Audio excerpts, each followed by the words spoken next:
Assalamu alaikum and good evening.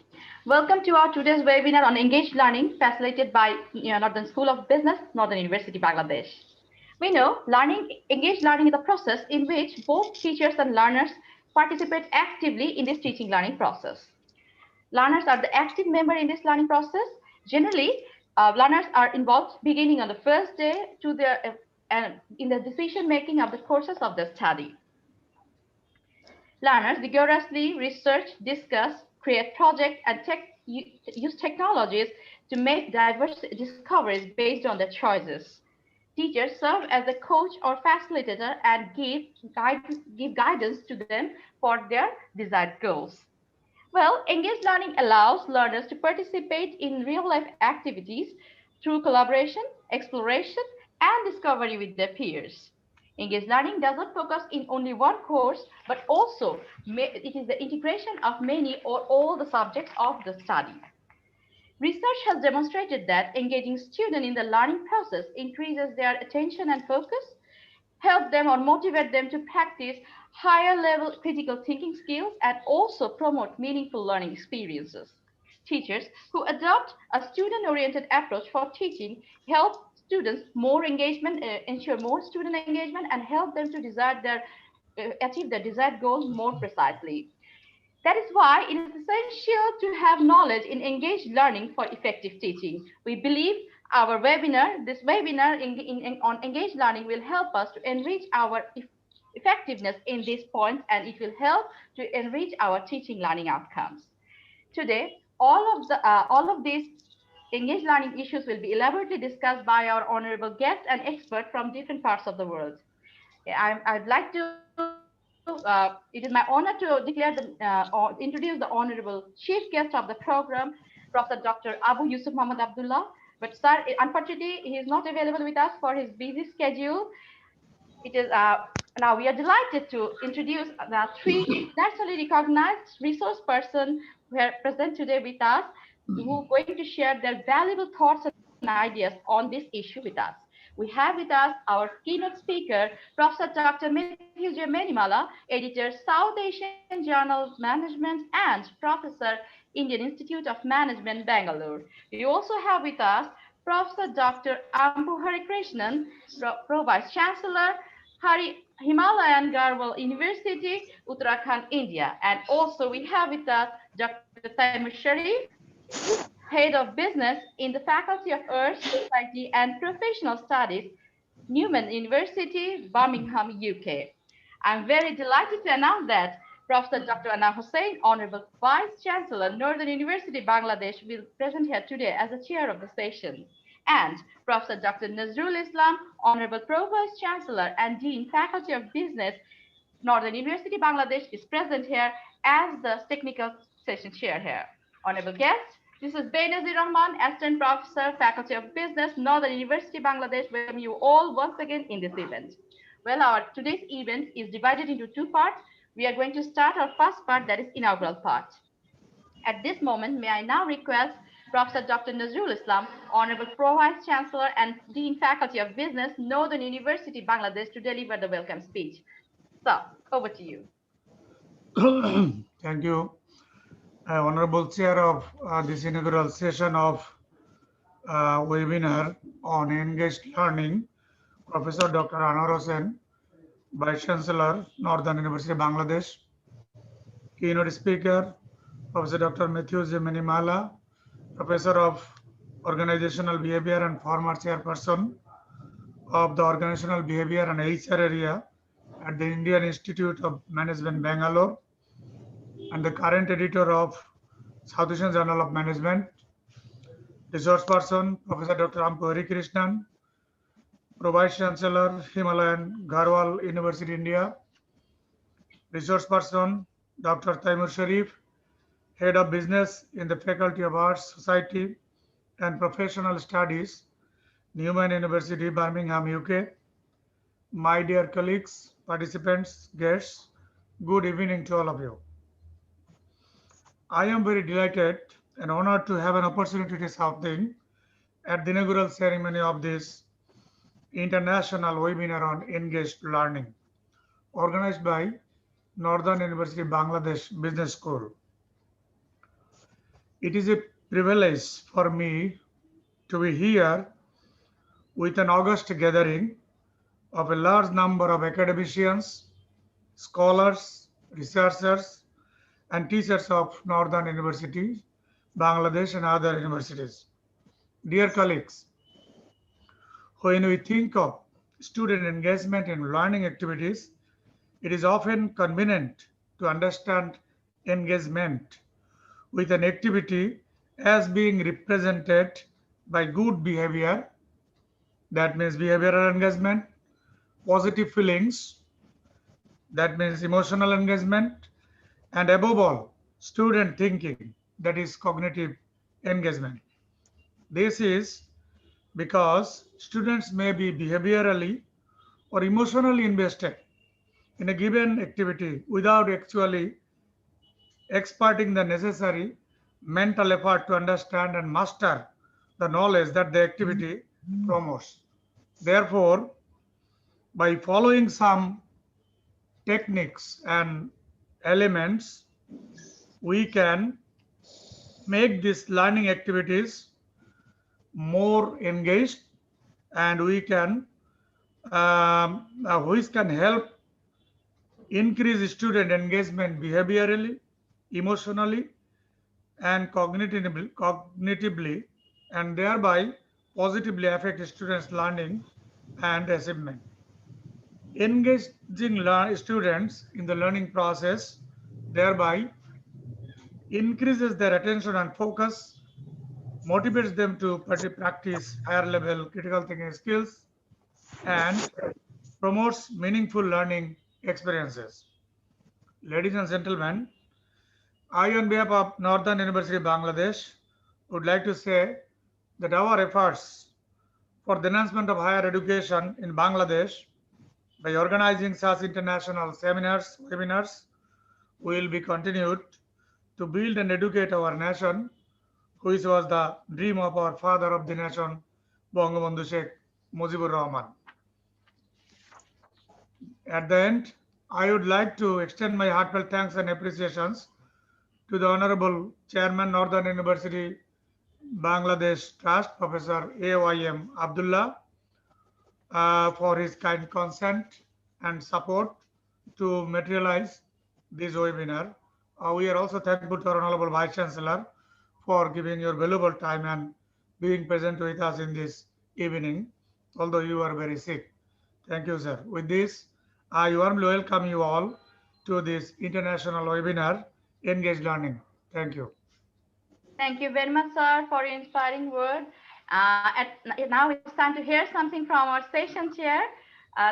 First of all, I would like to thank once again our Honorable Vice Chancellor, sir, as he present us here in spite of his sickness.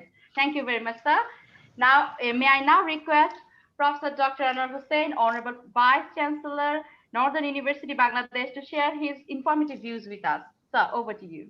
Thank you, Manager. Thank you. Honorable guest speakers, especially Professor Dr. Manimala, my good old friend, Dr. Harikrishnan, Vice Chancellor, Dr. Taimur Sharif, and Honorable Vice Chancellor of Northern University Bangladesh, Professor Dr. Nazrul, my colleagues, deans, directors, and faculty members and students. It's indeed a great pleasure for me to be here this evening.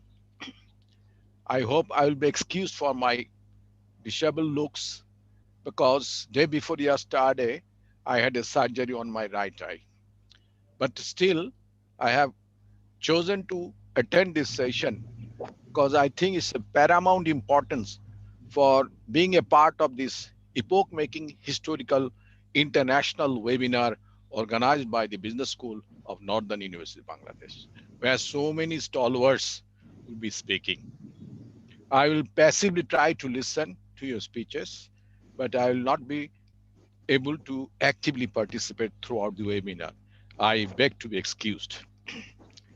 Well, first of all, this is one issue that requires, I think, the attention of every faculty members. That's why we have made it mandatory for all the faculty members of Northern University Bangladesh to attend this prestigious webinar. Because the teacher-student relationship does not depend on one issue, one key. If you look into the today's generation, the generation Gen generation, they are so restless.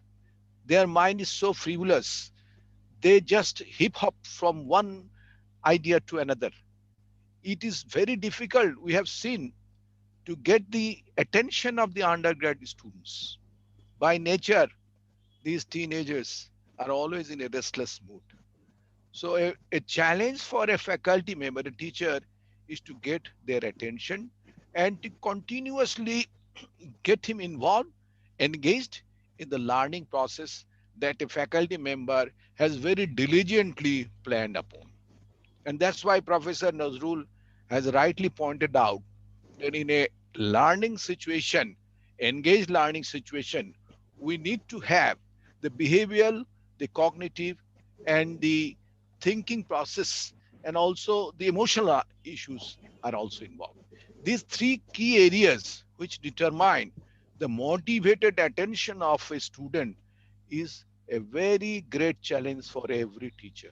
How you do it, there are different techniques, technology. I think this hours will be talking about those, and I would request all my faculty members to attend and listen, and also be behaviorally, emotionally, and cognitively engaged with this webinar. Only then you can get some takeaway from this seminar. I would like to once again thank our honorable speakers, Professor Dr. Manimala, Dr. Harikrishnan, Dr. Taimur Sharif, for their speeches and for their interaction and readiness to join this webinar. I'd like to thank our honorable chief guest, Professor Dr. A.Y.M. Abdullah, who is a stalwart in respect of promoting education through online, and Northern University Bangladesh, which, as you know, is a university which started after the lockdown. Within 2 days after the lockdown, they have started the online classes, and that was done at the behest of our honorable chairman. This is university is about 18, 19 years old. It has got 5 faculties, and it has got more than 30,000 alumni, and currently it has a student stronghold of 7,000 plus. I hope this webinar will get across to the idea of every faculty members, and as I said, there will be a lot of takeaways which they can possibly engage in their own classroom teaching. With these few words, I would like to thank you all once again, and thank the business school, especially Professor Dr. Nazrul Islam, taking this challenge in a very befitting manner. Thank you, Benazir. Thank you, all my colleagues. Thanks, Professor Dr. Manimala. Thanks, Dr. Harikrishnan. Thanks, Dr. Taimur, and all the faculty members who have joined this webinar. Thank you very much. Bye. Thank you very much, sir, for your inspiring word. And with this inspiring speech, our first session of Inaugural has been ended. Now we are going to start the technical session of today's webinar, where our honorable speakers will discuss or focus different areas of engaged learning at the tertiary level of education. Honorable Pro-Vice Chancellor, Professor Dr. Nazrul Islam, will handle this session. Over to you, sir. Thank you, Benazir Rahman. Thank you very much, sir. Dear colleagues, you know that in this webinar, our keynote speaker is Professor Dr. Mathew Manimala. He will present the keynote paper first for 30 minutes, and then other two professors, Professor Dr. Ampu Harikrishnan and Dr. Taimur Sharif, they will also present their ideas and views on this very important topic, engaged learner, and they will discuss on the keynote paper. Professor Mathew Manimala is a professor of organizational behavior and former chairperson of the OB&HR area at the Indian Institute of Management, Bangalore. Prior to joining IIMB, he has served as senior member of Faculty and Chairman, Human Resources Area at the Administrative Staff College of India, Hyderabad. Professor Manimala obtained his MBA degree from the University of Cochin, MBA Science degree from the University of Manchester, and the Fellow in Management, that means doctorate degree from Indian Institute of Management, Ahmedabad. Professor Manimala has received several academic honors, including a Certificate of Distinction for Outstanding Research in the field of New Enterprise Development from the Academy of Management. Professor Manimala has been awarded research fellowships by prestigious international agencies such as the European Foundation for Management Development, for a research fellowship at Manchester Business School, Manchester, UK, and the Shastri Indo-Canadian Institute for a research fellowship at the University of Calgary, Canada. In 2011, Professor Mathew Manimala honored at the Second Asia's Best Business School Awards function held in Singapore. Not only that, Professor Manimala also received the award for Best Professor in Human Resources Management. Professor Manimala is currently serving as the editor of South Asian Journal of Management. Now, I would like to request Professor Manimala to present his keynote paper to this conference. Professor Manimala, sir. Good evening, everyone. Professor Anwar Hossain, Professor Nazrul Islam, my co-discussants, Professor Harikrishnan and Professor Sharif. I'm very happy to be here today, particularly because I was able to meet some of my old friends, even at least online. I'm not saying that we are meeting physically, but it's a very good initiative. I compliment Northern University for having chosen this particular topic, which is very relevant, particularly in the times of COVID and online education, how to ensure the kind of engagement in the online education system, which is fairly difficult. Even now, I don't see many people who are listening to me.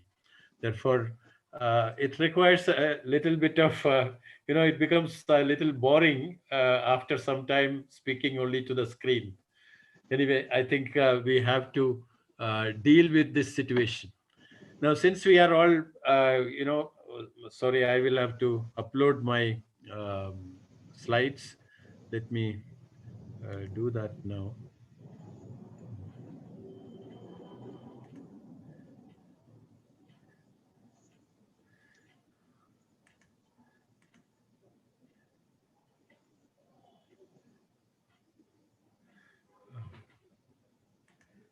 No.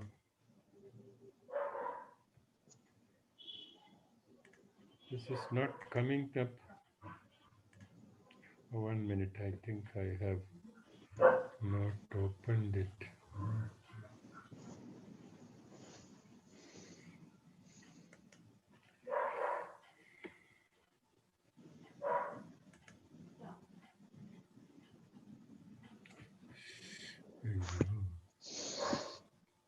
Okay.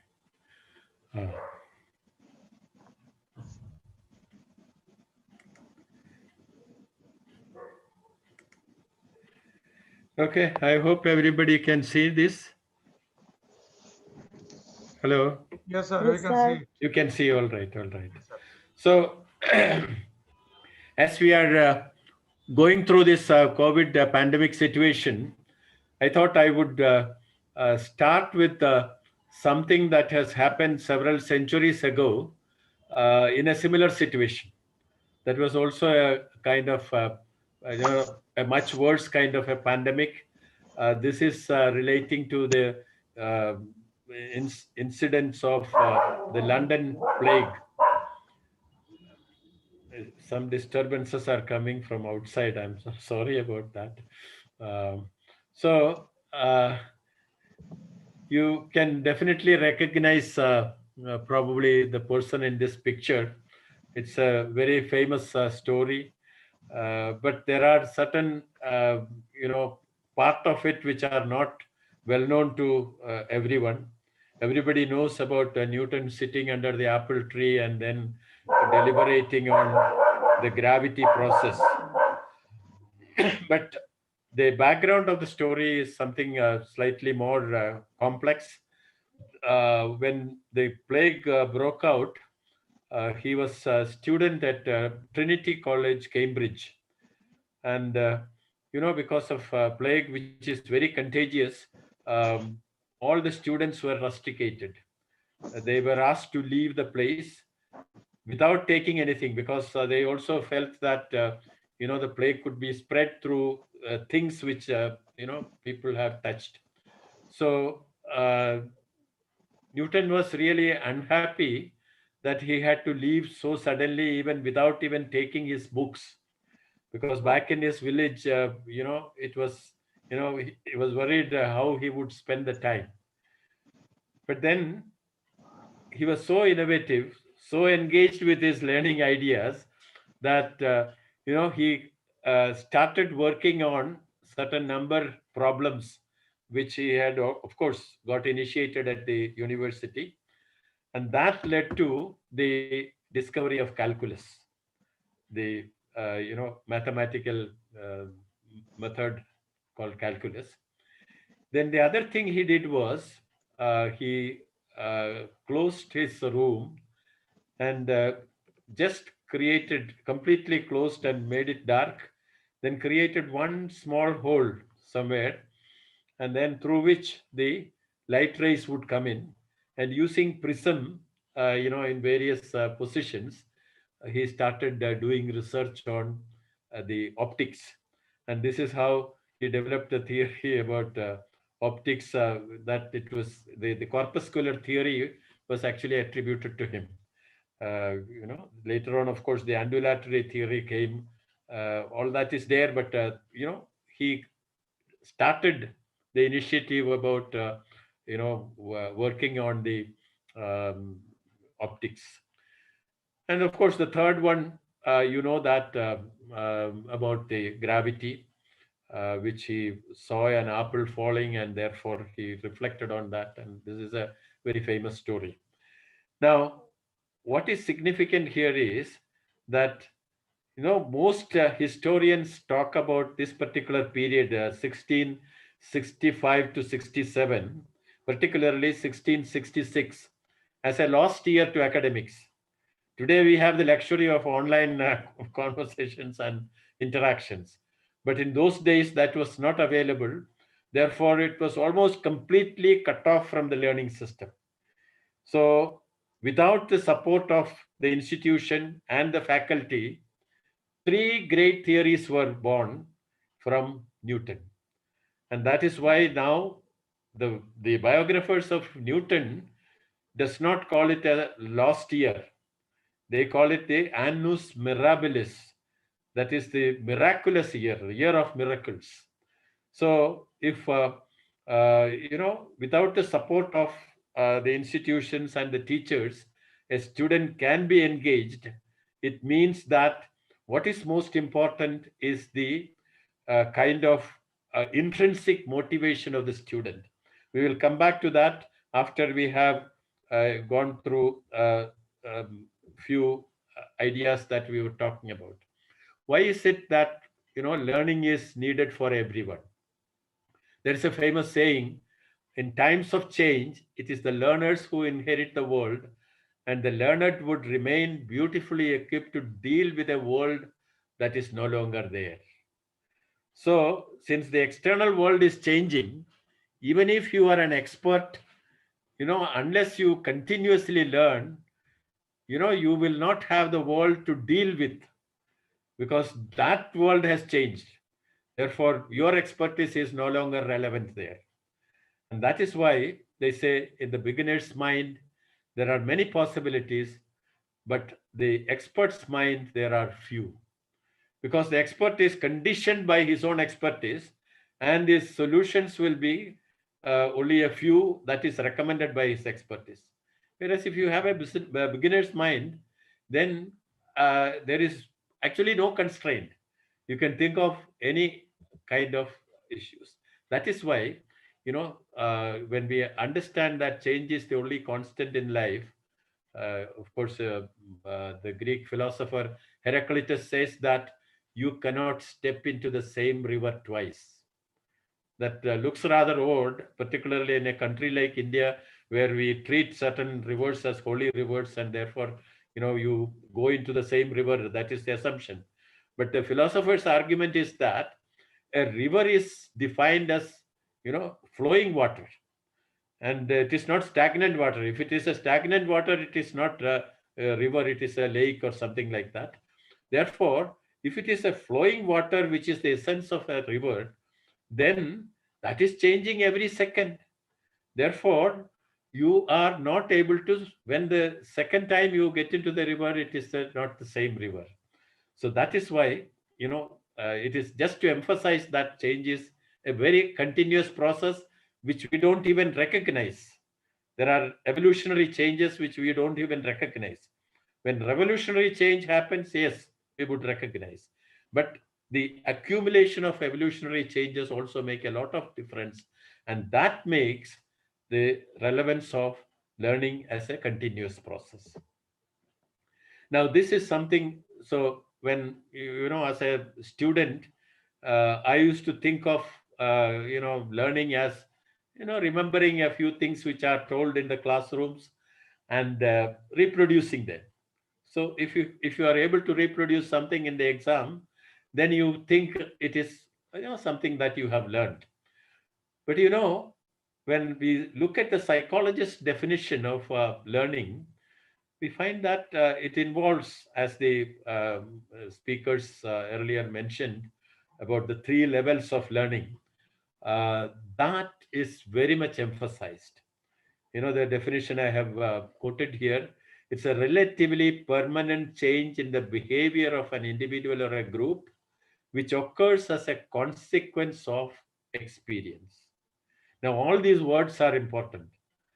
It says it is a relatively permanent change because it should be permanent, because it should come to you as natural.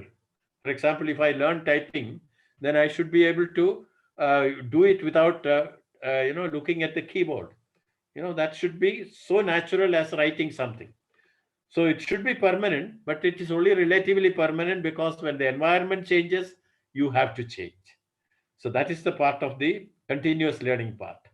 And the change is to be in the behavior. It is not just at the cognitive level or affective level alone.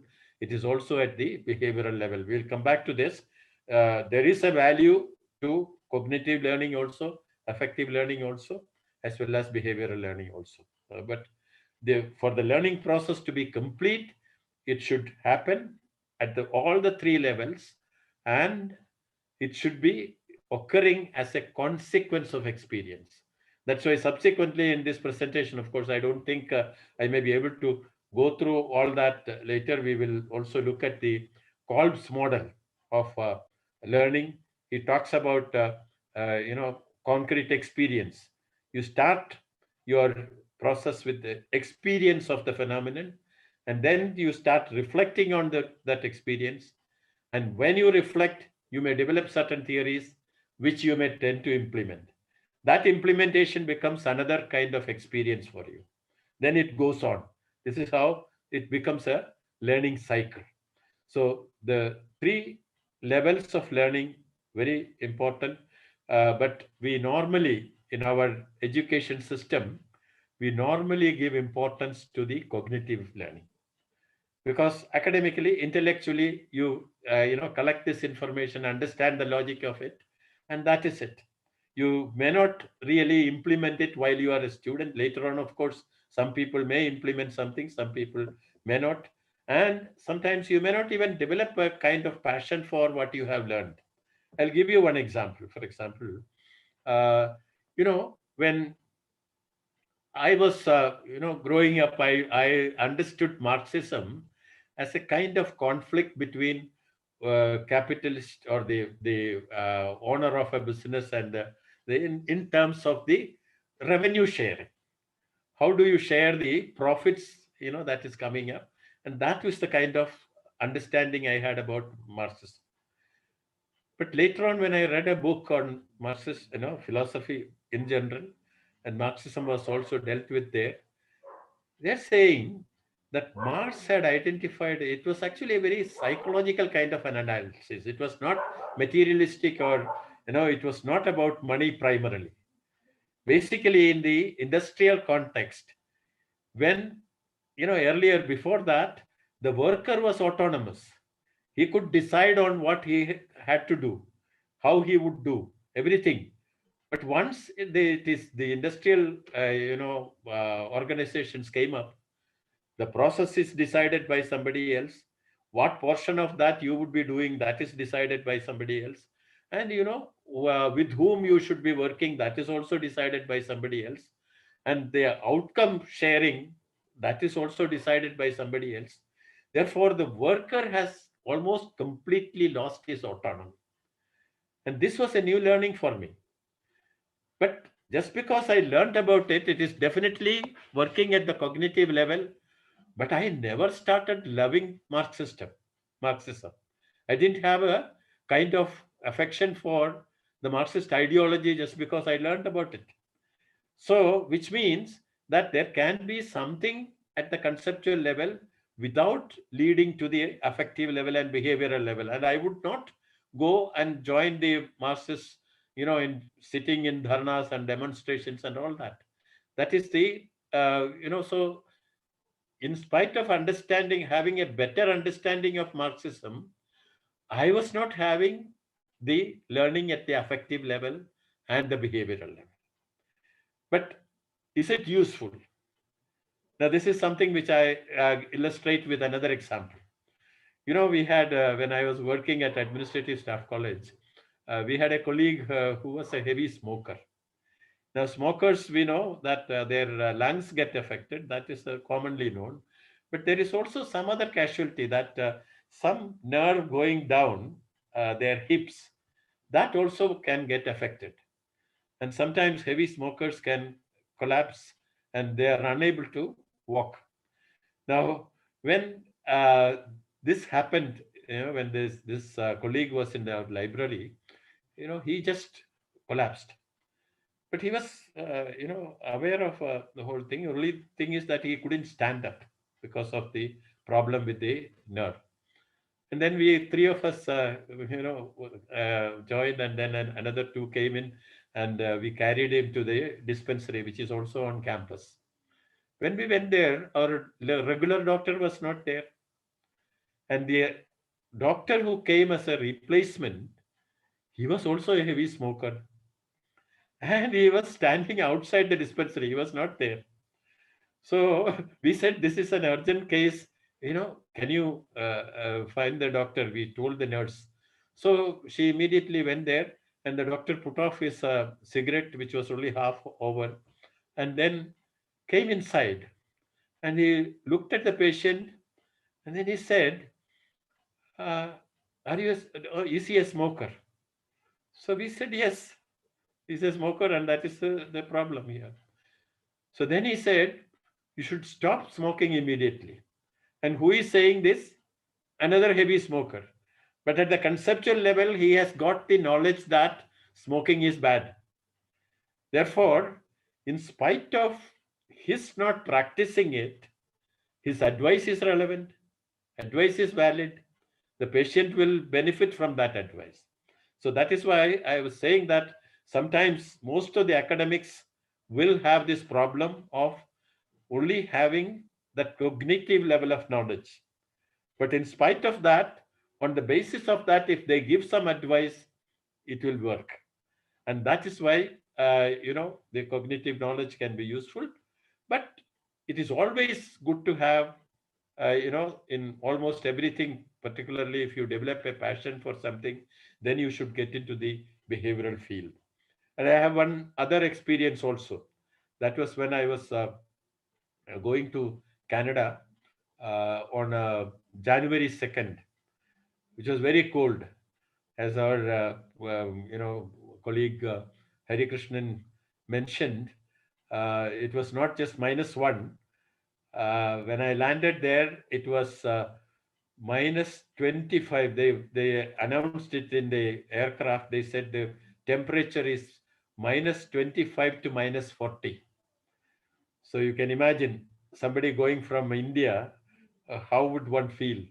But I did not feel anything at all because everything is heated, including the vehicles and all that. Therefore, you hardly felt that you were traveling in a country where the temperature was of that level. So you just took a vehicle or something, somebody was there to receive me, and then you went to the place where you were to stay. It was a flat complex. So took some rest there. After that, wanted to go out somewhere just to get something done. Some gadget was to be, purchased or something like that. So I asked the lady who was sitting in the office of that flat complex. I told her I have to go to this place. I showed the address.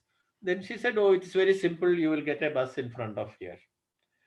So went out. I was about to go out. Then she warned me. She said, "The temperature is very low. Are you going like this?" I had a sweater, of course, but she said, "You should be, protecting yourself." So I picked up a coat or something and then, got into the bus. It was only a 5 minutes distance in the bus. And so I could even almost, chart the route. Went to the place, got the things done. And then as normally we expect the bus will be going from the other side. So I went to the other side of the road, looked for bus shelters there. Nothing was there. Started walking in the direction of the flat because it was only 5 minutes distance. So went on walking. I couldn't see any bus shelters there. So finally I reached the place. And then I asked the lady in the office, why couldn't I find a bus stop on the other side? Then she said, "Oh, I forgot to tell you, it is a circular bus. You should have stood in the same place where you got out. And then you would take the same bus, it will come back to this place." Now, then she asked me one thing. She said, "Sir, did you stand there for long?" Then I said, no, I just started walking, looking for the, bus shelter or, towards this place. So then she said, "Thank God, because in this kind of a temperature, particularly because you are not protected with the thermal wear and all that, there is a possibility of you are getting affected by hypothermia, which means sometimes you may have to get your limbs amputated. This is a very serious kind of issue. If you had been standing there, but since you are walking, you generated enough temperature for protecting yourself and you are safe here." Anyway, so what I learned there is that as an educated person, I knew what is temperature. I knew the different systems of measuring it, like Fahrenheit and centigrade and all that. I knew that the zero in centigrade is not the absolute zero, it is -275. I knew how to convert centigrade into Fahrenheit and all that. Conceptual level knowledge was all there. But at the behavioral level, I didn't have. And that is why they talk about the need for experience. So I did not learn about temperature maybe based on the experience, but based on, the whatever I read in the books. So this is why for getting people engaged in the learning system, and also to make them understand the relevance of what they learn, making them experiences. That is why that definition had that particular word as a consequence of experience. So if that happens, yes, we will learn. The learning is full. But as I mentioned earlier, academics need not be disappointed, because the conceptual knowledge alone will also help people, particularly when you give advice on the basis of that. Okay, now here is another issue now. There are two views about, of course, if I am overshooting, you should tell me when it is time. I'll stop there and, because this presentation is a little too long. Anyway, so now we are in the era of, a technological revolution. As I mentioned earlier, this pandemic was easier for us because of this online learning systems and all that. So now the question is whether learning is made easier by technology. I would say yes and but, because many things we can do online. This itself is an example of that. And years ago, I was participating in a conference on e-learning in the UK, and there the mood was, in fact, my paper was based on an experiment we did for entrepreneurs in e-learning. We thought that entrepreneurs will not be able to come together at the same time for learning together. They can do it at their convenience, and that is why we created the learning materials and kept it on the site, and so that this is an asynchronous system of learning. We experimented with it, but hardly anyone, though they registered, they would not come and read.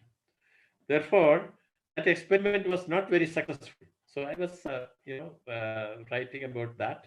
Paper was on that. So, but then in the conference, in that kind of initial enthusiasm about the new technology of e-learning, people were all saying that now, faculty will not be relevant at all. There is no need of faculty members. Everything is available on the net. Everything is available here, there, and all that. So people can, download and read and learn, self-learning and all that.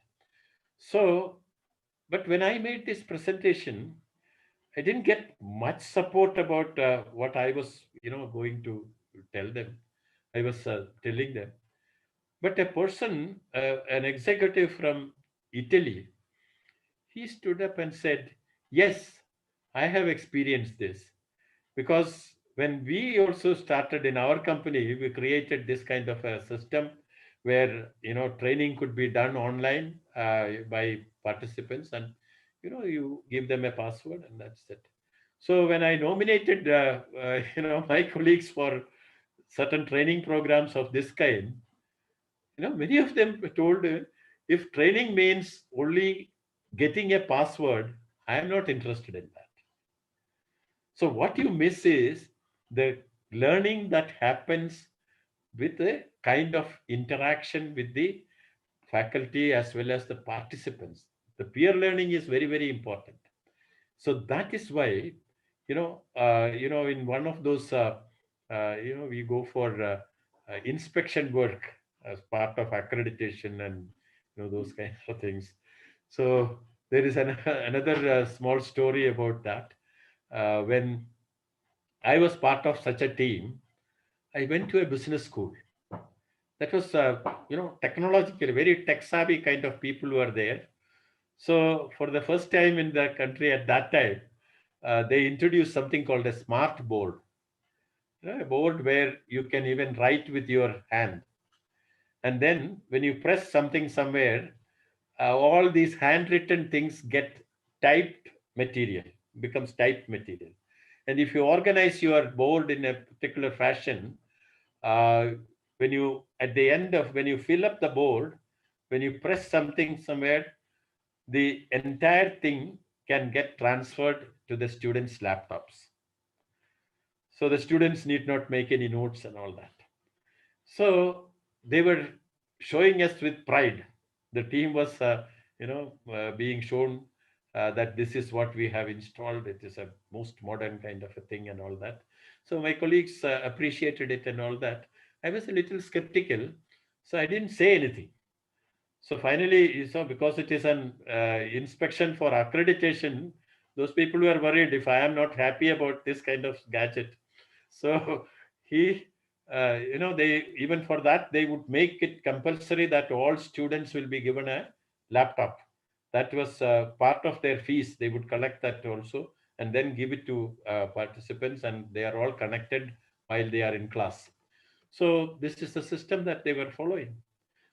So when they specifically asked me, I thought they were a little anxious, but I had to tell them what I felt about it. I said that, yes, this information that you put up on the board will directly go into the students' computers, but it may bypass their brains. So this is the problem with this new technology, new gadget. When things are available, and you think that you don't need to take notes. Now that is fine. You are reducing your effort. But then what happens when you take notes is very different. When you take notes, you cannot completely copy everything that the lecturer is saying. Therefore, what you will do is you will try to understand what is the essential things and then summarize it within your mind and then put it in your own words, put it in your paper. This is what happens in the note taking, which means there is an intense kind of intellectual work happening there. Whereas when you are listening only to this lecture, which you think it will come to your computer and you can look at later, you will not pay much attention to that, and therefore your brain may not be active, only that you are listening it, and then you will carry it with you in your laptop. You may read it or you may not read it. Similarly, you think that because of this is easy access to information, this copy paste is very, very feasible. Of course, you can now find out whether it is copy paste and all that. But then uh, at least you can get the information at the time you want. You can modify it and you can somehow complete your assignments. This is the way people would think. So that is why much of the work, particularly of the intellectual kind of work, would be reduced. So when this issue was discussed in that particular conference, finally I once again, just like I was talking about the London plague and the impact of that on Newton and the academic system, and the differential kind of impact that it had on Newton. Same way, I started thinking about another kind of revolution that was happening a few centuries ago. That was the invention of the printing press. By the standards of those times, it was a very revolutionary kind of system that you could, just like the current system is also a storage and retrieval system. It is nothing more than that. Therefore, I told them, did anyone say at that time that since you can print books and keep it in the library and students can go there, anytime and then read and learn on their own, did anyone say that universities would become irrelevant or teachers would become irrelevant? No. In fact, after the printing press was invented and books started getting printed, libraries multiplied, so were universities. Universities and teachers and all those then associated with teaching profession, it was actually multiplied rather than reducing. And I said the same is going to happen for this also. You may have this technology, new technology of much faster, or larger kind of storage and retrieval facility, but then that will not reduce the necessity of a teacher, because there is a lot to learn through interaction with other people. In fact, uh, I have, a very, very peculiar kind of a feature about my previous institution, Administrative Staff College of India. I don't know whether Bangladesh also has got a similar one. This was, modeled on the Administrative Staff College in Henley, in the UK. Nepal has it. I think many other countries here also have it, I think. One special feature of this particular college, I'm not recommending that, But is that, in fact, it is in a lighter way, people talk about this institution as the only college in the country attached to a bar. They have a small bar there. That is the reason. And normally in educational institutions, you don't even near the places, you don't have this at all. The drinking liquor shops are not allowed. But this one, they are continuing. Now, even during the time when the state of Andhra Pradesh at that time had prohibition, they refused to close it down. Similarly, when one of our prime ministers were, very much against this, and he made it a condition that he will not visit the place unless they close down the bar, they did not. They said, let the prime minister not come. So I was wondering what was the reason why this was happening. But then again, another kind of a situation enlightened me about the kind of thing that is happening there. They are not getting drunk there. They will sit there, chit chat, make a little bit of drinks and all that, and over that they talk. And in that kind of a situation, their conversation would be much more frank and open. When I was lecturing once on benchmarking with the best practices in the country, some people were saying that, this is not possible because the best practices are normally with the competitors and they will never reveal the secret to you. And therefore, it is not possible for you to figure out what are the best practices. But then at ASCII, some participants told me that is absolutely not a problem here because I'll be in the bar with my competitor, chit-chatting with him. I'll get all the information about his best practices. In fact, some of them said that, my best customer deals were done at ASCII bar. So this is the, even though this is about a bar, the more important issue is that the benefits of frank and frequent interaction with the peers is very, very important in learning system. And that will create the engagement. In fact, the kind of learning that happens through peer interaction will not happen. In fact, that's why we were having a system of small group organization. Even within the class, we used to have it organized in that fashion. People used to sit as groups in the class so that they can discuss within them. They can also discuss, listen to the faculty. So this is the way we used to organize, the sessions. Okay, now there are certain prescriptions about or certain kind of analysis. In fact, Professor Nazrul Islam also mentioned this, the various dimensions of engagement. The student engagement, they say it happens at different levels. One is engagement with the learning process. That is, whatever is happening, you get completely involved in that. Whether you are interested in the content or not, that is not the issue. The discussion is happening. I am interested in, discussing with my peers. I like that group. It's therefore I just, enjoy that. So that is the engagement with the learning process. Then the engagement with the object of study. That is, normally understood as the most important one, where you try to, even if possible, experience it yourself. Similarly, engagement with the context, that is, you also relate it to other kind of relevant disciplines, where this particular theory may be relevant or linked to and all that.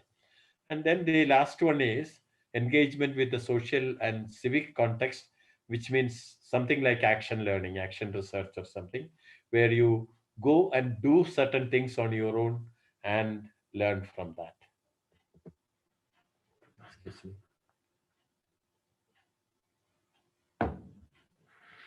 Now, the requirements for engaged learning, they say it requires more time and effort. Faculty will have to keep on devising newer kind of methods and all that based on in fact, the nature of the participants, you need to create different kind of learning systems or teaching methods. So greater student interaction with peers and faculty, as I mentioned earlier, then opportunity for diversity of experiences. That is, it is not just what you are. That is why we organize as co-curricular activities, picnics and visits to other places and all that. Then opportunities for students to transfer their learning in real life situations. This is called the holistic learning, involving affective and psychomotor actions, as we have mentioned earlier, that it should translate into your emotional level and the behavioral level, for which you organize, let's say, community-based activities and real life situations and all that. So this is how you can increase engagement. And there are certain issues that are to be dealt with in this case. They mentioned something like disruptive behaviors, then students' personal problems and family problems and all that. Then lack of preparation. Sometimes they may have to come prepared. So very often it doesn't happen, particularly among executive groups. It may not happen. So when we were in administrative staff college, it is only executives who were coming there. So what we used to do was put them into smaller groups, and there they would do the work for some time and then come back to. Then the participation in the class will be much better, because those who did not read also get some information based on their discussions with their colleagues. So then, of course, in the regular system, you have the absenteeism issues and all that. That is because they are not interested, or don't find it relevant. But one thing we need to understand is that even if they don't find it relevant, that's why in the Western universities, they don't make attendance compulsory. If a person is not interested, then let him not waste his time doing that. Of course, if it is required that he should pass in the exam, he has to do something and do that. You know the famous story about Steve Jobs, when he was invited to address the graduation ceremony at Stanford or some place. He said that, this is the first graduation ceremony I attended, because in my own graduation I did not complete. Because in the Western society, parents don't support students after their school. They are not expected to support. Therefore, most of the people who come to the university, they are out of their own interest. They would work for some time or make money or get a scholarship or do something. So mostly those who are coming there will be interested. Whereas in our country, it is the parents' interest, not the students' interest. So in the case of Steve Jobs, he had a problem. He was an illegitimate child. His mother did not want to keep him, so she gave him away to a foster parents. And the foster parents, but she was interested. The mother was interested in his education, so she made a condition that he should be sent to the university. So that is how the foster parents almost forced Steve Jobs to go to the university or join the university. But after that, it was left to him. So he was not interested in that. He withdrew from that. And then he said, in the university, they don't refund the fees, but using the same fees, you can do certain other courses which you are interested in. And this is how he started doing several other courses. He got his knowledge, what he wanted, what he was interested in. Okay. But at the same time, he did not get his degree.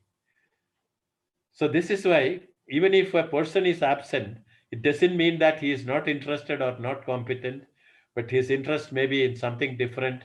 Maybe we should encourage that and get him, guide him in the direction he is interested in. I'm told that the time is up. We are only halfway. No, not even halfway. Out of the 27 slides, we are on the 10th one here, but that doesn't matter. But I think what I was saying was that basically the most important, the critical factor in the learning system is the learner. And if we have any question answer time, I will probably explain that later. But for the time being, I think that is why in almost all the learning system programs and courses and all that, we select people based on certain tests. Because basically what we want to figure out is, you see, the Latin root of the word education, there are two roots. One is educere, which is bringing out. The other is educare, which is mold or shape. So it is not about putting something in. You cannot really change the basic structure of the person. The structure of the person, just like in the technology field, I'll just take 3 minutes more. The technology field, you have a hardware, you have software, but in between there is something called an embedded software, which is called the firmware. The same way in the human structure, you have the genetic structure, which is almost about determines almost 70% of your behavior. Then you have the firmware, which is actually what Freud calls the time between 0 to 5, where you don't remember what you are experiencing, but it creates a very deep impression. And this comes particularly from the mothers, because for biological reasons, the child spends more time with the mother in that early phase. And this is how that once it is developed, just like the embedded software, when it is already developed, then you cannot change it. It is as good as your genetic structure. That is about 20%. Then the software or the training that happens in the education part, that's only 10%. And this is where, unless you are choosing the right people for doing a particular course, they may not make it big. And that's why we all believe in selection. We conduct, for example, in IIMs, we have got the common admission test. It's known as CAT. Unless you are in the top 1 percentile or something, you don't get admission. So this is why we focus on the selection. And once you select, you train and mold. So educare means bring out and mold. This is the process. It is not that faculty will be able to put something in which is not already there. Okay, so thank you very much for patiently listening to me. Thanks.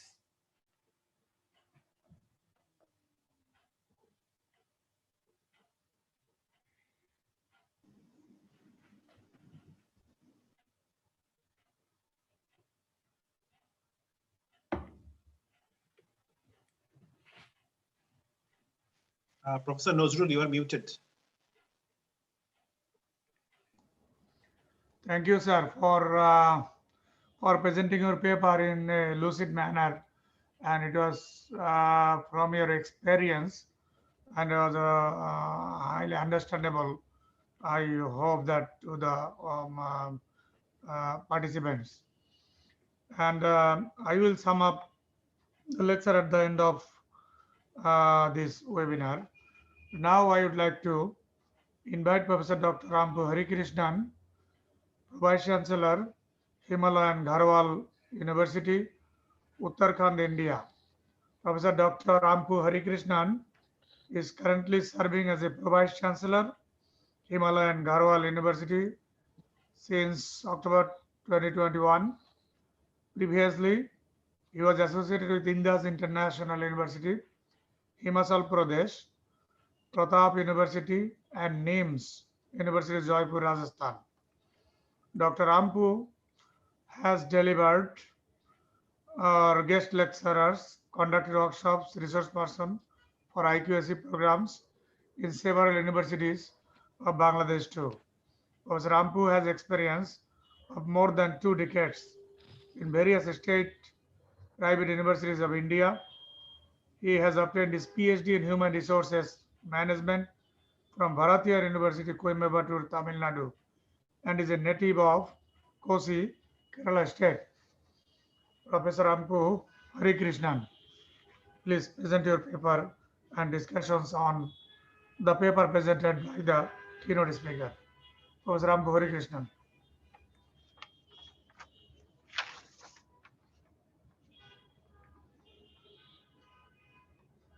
Professor Ampu, are you there? Can you hear me?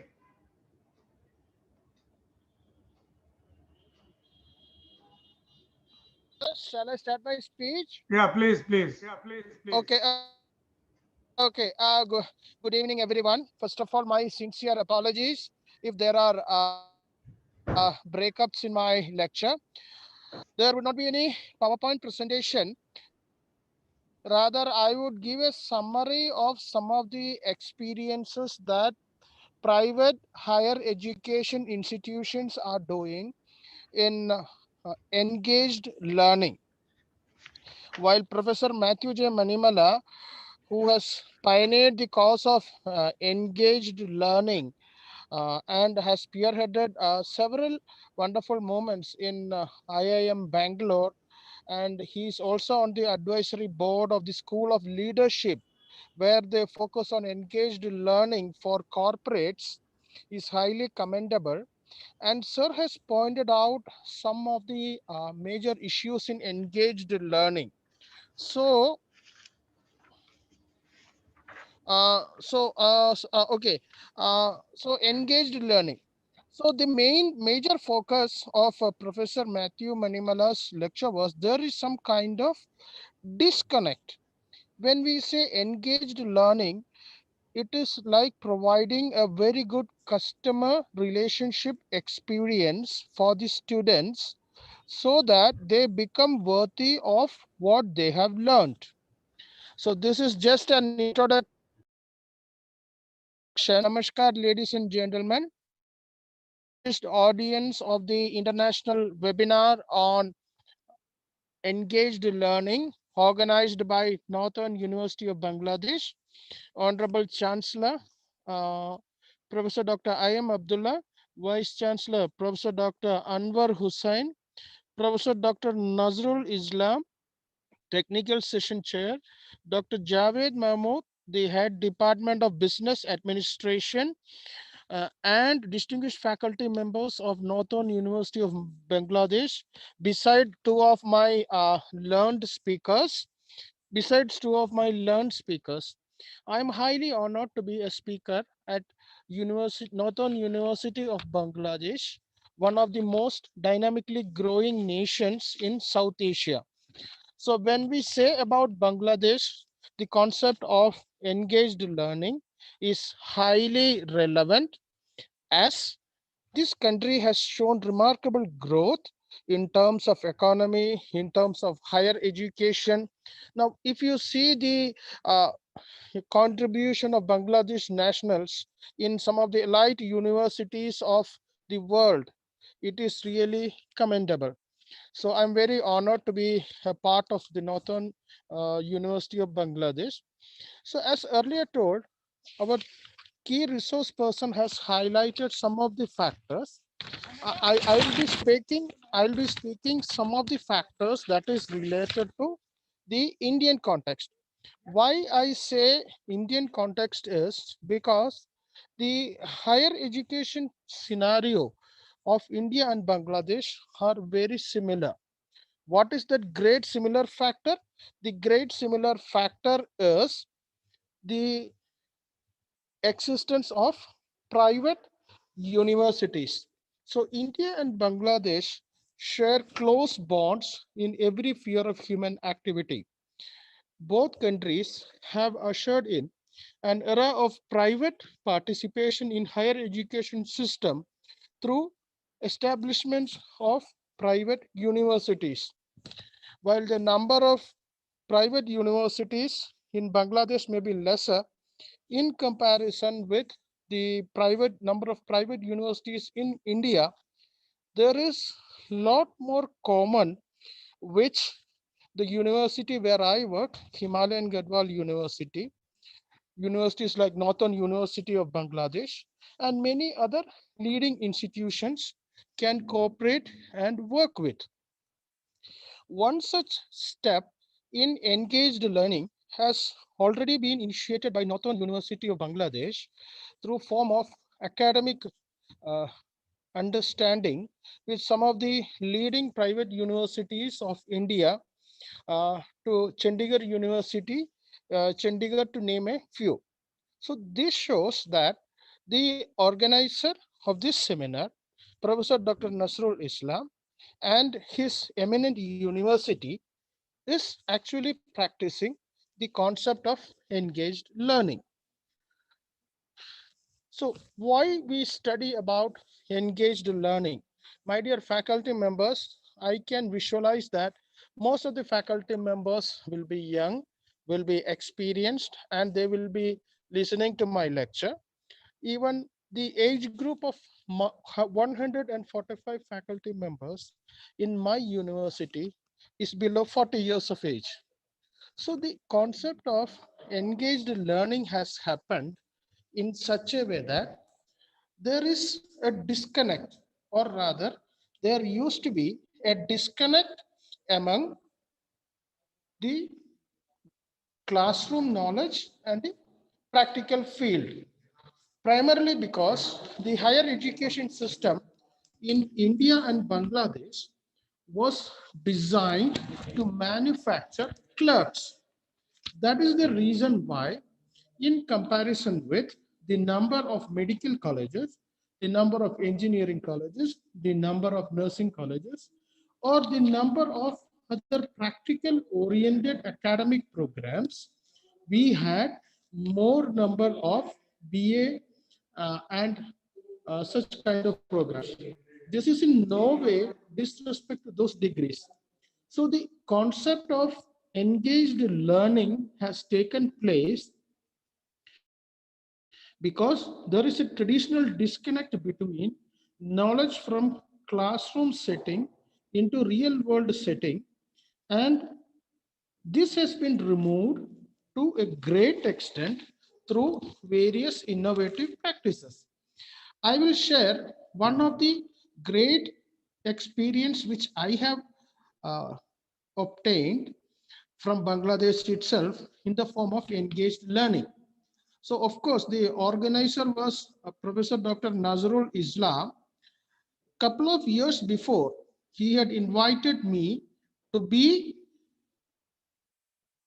one of the, you can say one of the speakers, one of the judges in a very large scale event called Business Olympiad in one of the private universities of Bangladesh. I guess this was in 2017 or 18. I still remember the students got actually the opportunity to understand the planning, organizing, directing, everything, and they all have been placed very well. This is what the understanding. So if in a country like Bangladesh, in a private university, without any government support, a department can organize activity which will actually make students to apply the concepts learned in classroom. This concept is possible and it could be used for students' development, and private universities have a greater role in it. So this Business Olympiad is one such example. Coming back to the Indian context, I would like to say that the pioneers of engaged learning in India are, I would say it is the Indian Institutes of Management. Why? Because I am also partly benefited by it. Now, what does IIMs do? Professor Mathew Manimala may be well recollecting. Every concept is imbibed into the students through practice. And how they do practice? Case studies that are discussed and the corresponding field work. So we have the Indian Institutes of Management. When I say Indian Institute of Management, IIM Ahmedabad is the oldest one. IIM Bangalore is one among the oldest IIMs. So they have touched every spheres of human life. So it is not just management education that they are doing. And they have not reserved this platform of engaged learning to themselves. Rather, they have invited faculty members from various universities. They conduct various kinds of short-term training programs to show and make the faculty members of other universities to understand how important is to make students so much worthy in the form of various activities. So all credits to IIMs. So coming back, what are the problems in engaged learning? So far, I have explained to you one of the activities as part of engaged learning. Now, kindly remember, distinguished audience, I am not speaking from the perspective of COVID-19. So engaged learning for me is the act of building bridge between classroom and the actual work situation. Now, industry academia interface we had. Very often we had lots of seminars and we have lots of models, and there are various expert committees in Bangladesh and India to study on these things, but none of them have seen much success. So the concept of engaged learning, which has been vigorously taken by the private universities. Now, let us say, for example, one of the universities which I visited in Bangladesh in 2019, which Professor Nazrul is well aware of, their students are so active that their marketing students are almost single-handedly managing their social media platform. So this shows how engaged learning can help. What are the problems in engaged learning? So the essential problem is that teaching in higher education remains disconnected with the larger society today. I repeat, it is the reason that we have unemployments in our society despite graduating MBA from a good university. So there are three main reasons for the problems in engaged learning: the age-old curricula, absence of real-world learning, the stagnating models of course delivery. Now, for stagnating models of course delivery, I can say that the Indian Institute of Technologies, Indian Institutes of Management are in the forefront to train faculty members on how to remain connected with students, how to make students connected between the theory and practice, and how to make students stand up for themselves. So this part is done. Now, absence of real world learning. I still repeat that Business Olympiad, the event, has changed the perspective of a large group of students. And this was the first time that any university in Bangladesh was organizing such an event itself. Now, so this part is there. So there are problems in engaged learning, especially in a university in a rural area like us. We are in the top of a mountain. So I will discuss this, some of the examples, then it will be clear for you. Now, integrating new approaches to pedagogy. An absence of real world learning makes teaching disengaged and redundant. Disciplinary studies should make connections with real world and real-time social issues. New critical and reflexive learning systems needs to be incorporated, which enables students to use their disciplinary knowledge for further societal objectives of development. Let me tell you, more than 60% of the new generation firms in India have been commenced by the graduates from Indian Institute of Management or Indian Institute of Technology. So I happened to meet one of such IIMA graduate. So he told me that they did not find any difference from the training that they received during their MBA time and the real business world. So this part is very important. So teaching requires dynamic revision of curriculum and introduction of new courses which equip students to apply local knowledge to construct real world solutions. I'm sure Professor Mathew Manimala will agree with me, and a senior academician like Professor Nazrul Islam would agree with me that lot of changes are happening in India and Bangladesh with reference to engaged learning. That is, lot of private universities, private colleges, higher education institutions are into the engaged learning.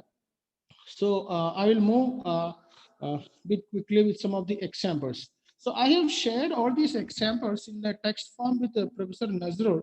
So my distinguished faculty members of Northern University of Bangladesh can access to it, and if they want, they can interact with the professors. So the first example of engaged learning I would like to share with you is from my alma mater. Uh, it is the PSNA College of Engineering and Technology. So the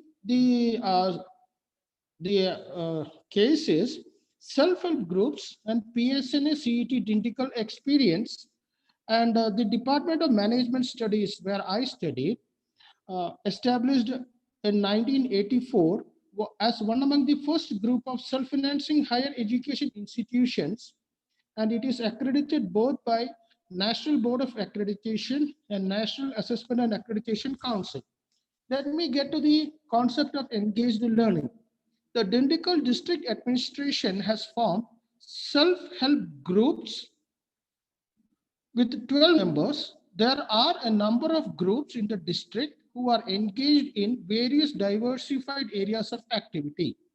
These self-help groups, some of them engaged in manufacturing, some of them engaged in selling of merchandise goods, some of them engaged in various micro industries, etc. The students help these self-help groups in the management of their activities. The MBA students, under the mentoring of the faculty, has been organizing college bazaar every year for a week, wherein these self-help groups, there are 20 odd such self-help groups organized by the district administration. They are invited to the college, invite for a week-long fair where they get a chance to sell their products. So this has helped the livelihood of self-help groups and their family members to improve, as well as the students, and they make students more employable. The second such example of engaged learning, the tribal groups of Sirumalai. Sirumalai is, it is a sanctified region of 60,000 acres situated about 25 kilometers from the Dindigul district. So there, this college has undertaken an exercise which is integrated into the concept of engaged learning. So the MBA students, under the mentorship of the faculty members, has established a network with the tribal community, offering them assistance for natural harvesting and safe marketing of their products, thereby improving their livelihood in natural settings. This is a project being undertaken with the funding from Department of Science and Technology. So these two examples, these are being done by a self-financing institution.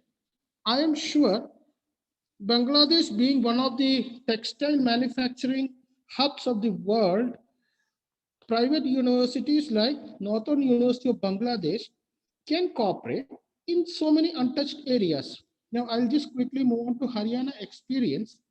The Bhagat Phool Singh Mahila Vishwavidyalaya, or the Bhagat Phool Singh Women's University, through its Center for Society University Interface and Research, has introduced course on rural microfinance practices, folk medicine, which are largely relevant to local rural society of Haryana, where the university is based.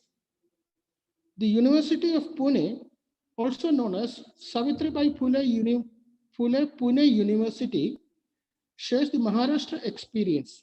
The University of Pune has a scheme under which Each college adopts a village. Under the Samarth Bharat Abhiyan schemes, students from various disciplines are mandated to solve one particular need of the village they adopt. While geography students use GIS to map the locality, history students document its local history, and chemistry students undertake water or soil testing of the land. Such practice-based learning brings much needed value into the teaching process. So this has been made compulsory by the university. Moving on to the Rajasthan and Chhattisgarh experience, in Manipal University, Jaipur, which is again one of the leading private universities, and Pandit Ravishankar Shukla University, PRSU Raipur.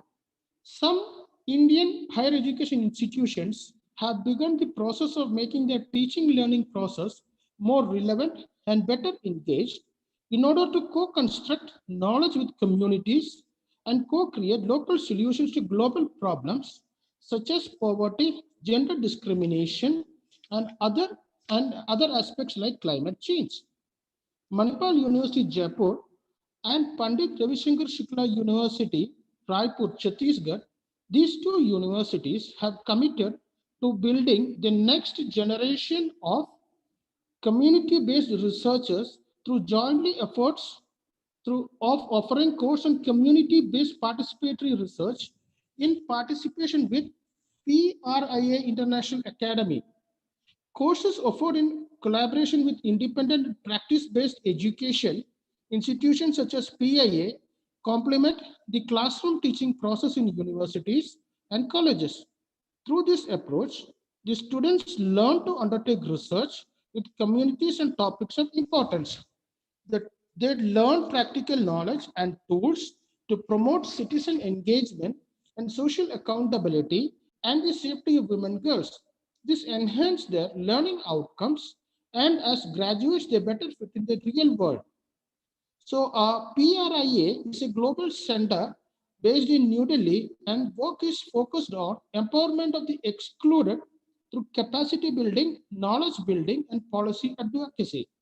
So this is a fertile ground for higher education institutions to initiate their students into engaged learning by offering courses of PRIA and into engaging exercises. Now the Uttarakhand experience, I will share the experience of my own university. I joined in October 2021. This is a 4-year-old university situated in Garhwal. So there are nearby villages by name Pitroda, Darki Binu, Asalota, and the area which I am situated is in a mountainous region.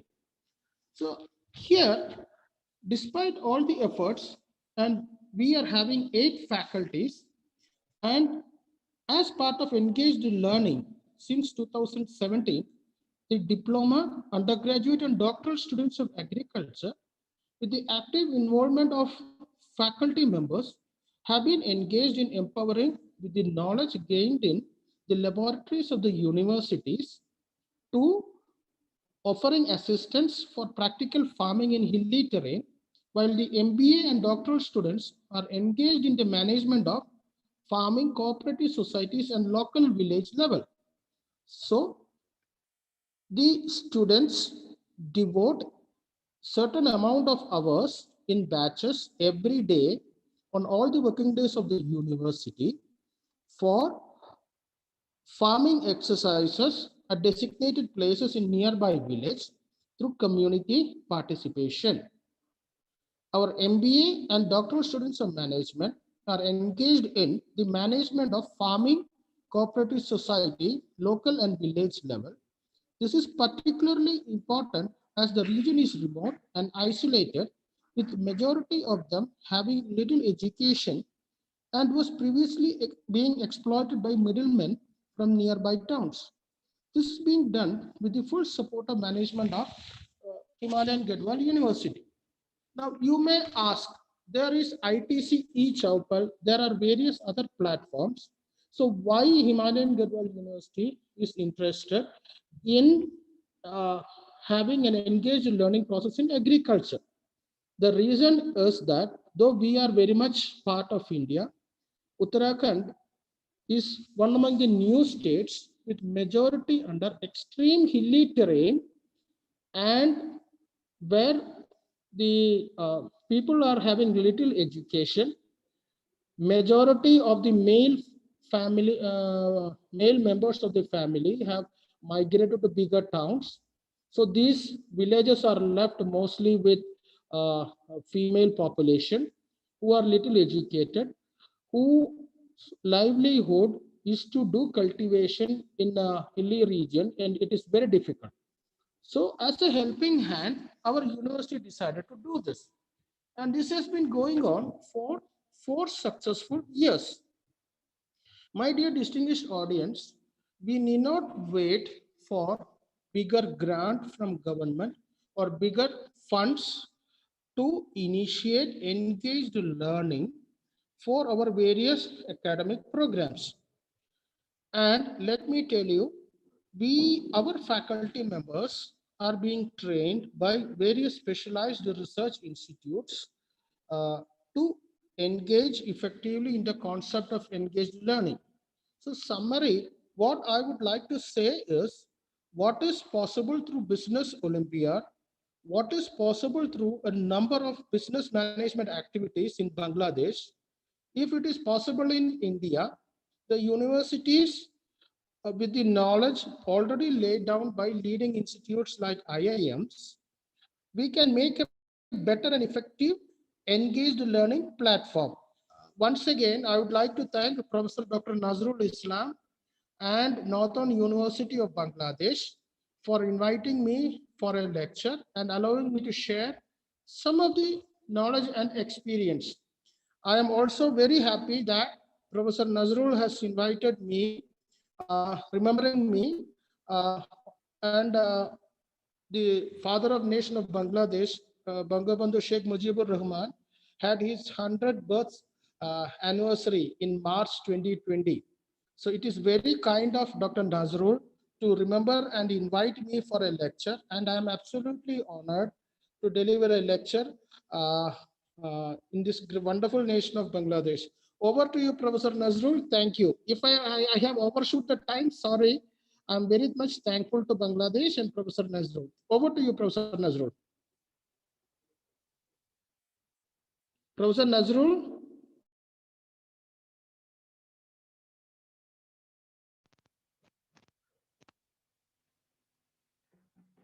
Yes.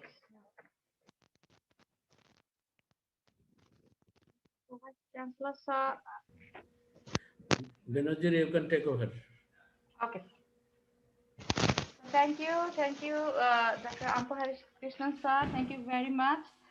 At this time, I would like to request Dr. Taimur Sharif, sir, who is the head of business of the Faculty of Arts, Society, and Professional Studies, Newman University, Birmingham, UK.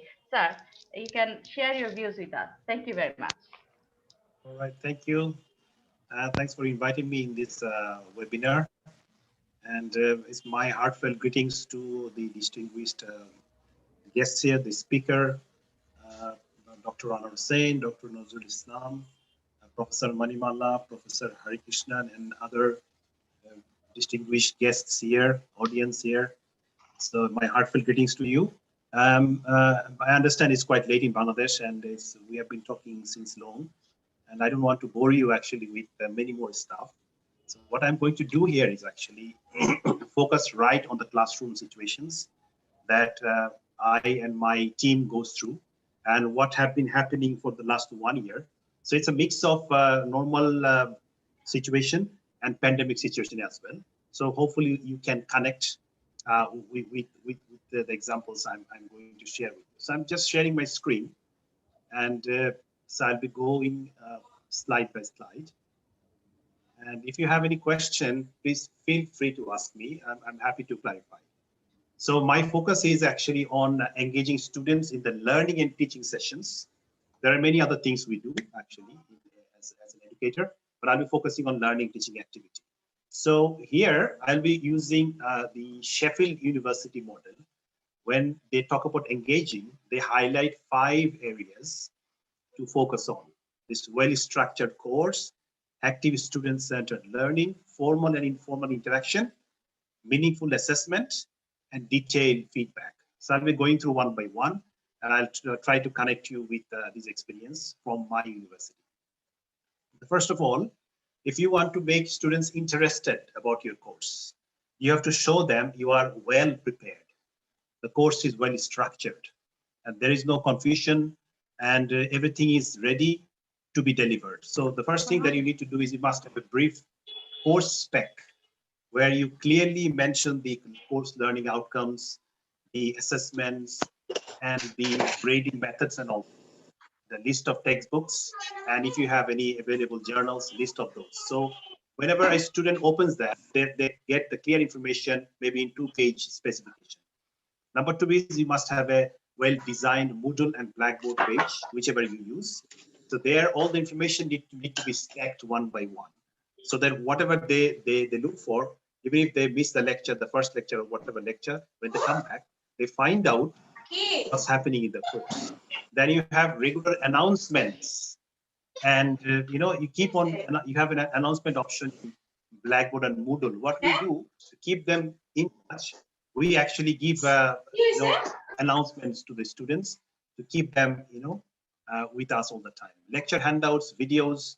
We call it decolonized approach. Decolonization approach here means actually you have to bring all varieties of examples from all aspects of life so that students can connect. For us here, we have big amount of international students. What we try to do is, apart from using UK and US experiences, because most of the textbooks come from those part of the world.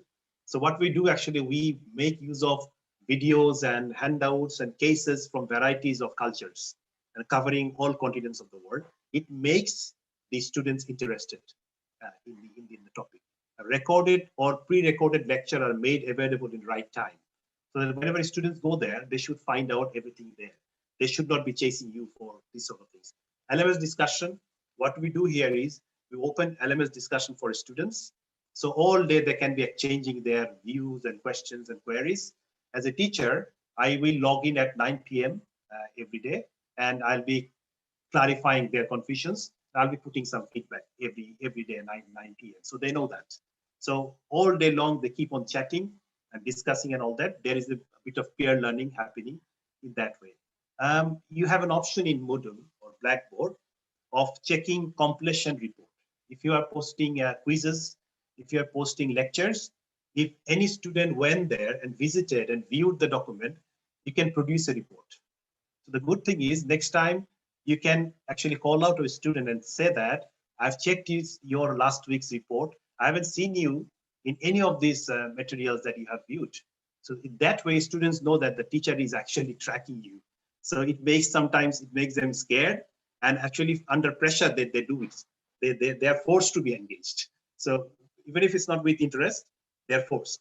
So that is quite useful, and we do that quite regularly actually here. So the second one is active student-centered learning. This is very, very important because these days, the pattern of learning has changed. We used to have this passive kind of teaching. We keep on talking, and students used to be sitting in the class, and we don't really care whether they get it or not. But that pattern has changed drastically these days, especially in the business schools and management schools. They have come up with lots of ideas to change the situation. Now, as a teacher, because every one of us has some strong points. Some of us have a strong sense of humor. We have to make use of that. Some of have, amazing personality in the classroom. We have to use it. I just came across one example from Sheffield University that one teacher was using magic in class because he loves to do magic. And what he did, he integrated magic in his classroom, and the classroom was completely fun-filled, and students loved that. And they used to wait for what next is coming out of the magic. So every person, every personality has some kind of an expertise, special areas. Try to find out those, because if you want to be a good teacher, you need to discover yourself first, what you are good at. So accordingly, you have to plan your things, and you have to look at the resources. Sometimes I might be very ambitious, but my university may not be able to provide me those sort of resources. So you have to look at the resource limitations, and you have to plan accordingly. This flipped approach is quite popular these days. What do? Maybe you post a pre-reading material, or you post a video in Moodle. You sent an announcement that I have posted a video. I'm expecting you to see that before you reach the class tomorrow. So they come to the class tomorrow, and you let them debate in two groups. You know, sometimes we do parliamentary debate. I play the role of the speaker, and I divide into two. One is government party, other one is opposition party. I give the notion, they debate. It becomes a very lively, classroom fun, and so people enjoy, and they don't realize how 90 minutes, 2 hours session is gone. Role plays as well. Sometimes you say that you are a commercial bank, you are a central bank, you are the governor from the central bank, you are the managing director of the commercial bank. This is the issue, debate on it. And the whole classroom will be watching and participating. Classroom presentations, like sometimes if I see that things are getting bored and people are not enjoying my lecture, I tell them, okay, let me give you 10 minutes time, go to the internet, because nowadays they're doing online lectures, they have access to internet. Go to internet, make a search on, so-and-so topic, get back to the class after 10 minutes, share with all of you. So one by one, they share their experiences in that class. It becomes interesting as well, because today, even this morning, I had a lecture on economic growth. I asked them, because there were 18 students, I asked them, each of you choose one country, and make a research for 15 minutes on their economic growth for 5 years, their unemployment, and their inflation rate. What I did, when I showed them the data, I showed them up to 2015. That's on purpose. Why? Because I wanted them to research from 2016 to 2020 and let us know about it. If I could give it to 2020, so what would happen? It would be very boring and normal and traditional lecture kind of things. So I stopped up to 2015, told them, now this is your duty, make a presentation. So they came back and they presented the 5 years picture on 18 different countries. And some of them presented on Peru, Costa Rica kind of countries. And sometimes people don't have any knowledge about them, and they share those things. So this makes things very interesting. Breakout rooms, you can make small groups and give them a topic to discuss. Sometimes they don't do anything; they have a bit of chit chat. But for a break for 10 minutes, you can give them that allowance and let them come back a bit fresh. Simulation exercise. I think Professor Manimala was talking about this as well. That software simulation, these are very effective these days. For example, there are certain courses where you send students for placement opportunities. During the lockdown, it's hardly possible that you send into industry. So, and things are squeezed and situation is not really favorable. What you can do, you can put them on a role in a simulation. I give an example of entrepreneurship. Students have to create a startup. So what they do, a team of 5, they have to play a role. One is looking after finance, one is looking after marketing, one is looking after operations, things like that. So they have to run through the exercise throughout the semester, end of the semester, using that software. They have to start a startup. They might fail, it doesn't really matter. People don't fail in the subject because they fail to open the business. It's a learning experience. Whether you fail or succeed, doesn't really matter. What happens? Over the semester, they go through a learning experience. So these kind of things make them a lot of interesting, because the moment they put some number in the software, some data in the number, and they see how things change in front of them, and it makes them really interesting. Also, if one of the classmates is falling short, there is the opportunity of peer learning. So if I'm struggling, one of my team members, 2 of my team members will support me to get back for catching up. Then we have asking for personal research, the example I just shared with you, the 18 country experiences. Peer-to-peer tutoring. Sometimes instead of you explaining, one student is asking a question in the class, and then you call out, say, who likes to answer this question? Instead of you telling, you just supervise, you just monitor. One of the peer will explain in their own language. Sometimes they have their own communication way. Whenever we talk very formal. So when peer-to-peer learning is there, they have their own techniques and ways on, their own languages. Here, especially, students are from Birmingham, from Manchester, they have their own accents as well. So when they talk to each other, they talk in their own accents and make things easier to understand. So this way, peer learning works really, really good. We have chat group, like in Zoom. If you are using Zoom for lectures, you can open a Zoom chat group. Students can communicate with each other and you can monitor them the whole day. You don't need to answer them. You just need to monitor them. So we tried WhatsApp in level 6, but sometimes there is a privacy breach because they can see your number and in what time they can call you unexpectedly. So if you use this sort of chat groups in these online learning platforms, that is quite useful because they know that the teacher is observing and the teacher is seeing who is doing what. So that is useful. Having plan B ready. Sometimes you plan something, it didn't work. We have seen that you have two classes. In class A, an activity worked very well. Maybe at 10 o'clock in the morning, they are very fresh. They had a good breakfast. They came to class, very good mood, fresh at the beginning of the day. The same lecture, when you're delivering end of the day, maybe at 4 o'clock, you see that everybody is drowsy, sleeping, no energy, nothing, and you feel frustrated. You feel that, what's going on? It was so successful in the morning, now it's not working. It means the situation is not the same. So what you can do here, you always keep plan B here. What could be plan B? For example, a small activity, a small humorous video, funny video, or just show any kind of small case study or share some experience. Like Professor Manimala was sharing a lot of his experiences from different countries. So just change the mood. You can do those sort of things in the class. And people usually bounce back to the classroom. So that's why when you plan for lessons and materials, always put plan B ready because plan A may not work always the way you plan. So this way, students find that the teacher is very ready and very smart, and he always has something else to do if things are not working the way it is planned. Formal, informal interactions, conversations always help. It's not only in education, in your workplace. If you feel that something is not working well, there is a misunderstanding, conversations always work. And something we call here corridor chats. Whenever you meet a student on the corridor, you ask them. Nowadays, you don't have corridors because of this pandemic. But in the break time, you can have a chat with them one-to-one. You see that one student doesn't look interested or one student has maybe feeling disturbed.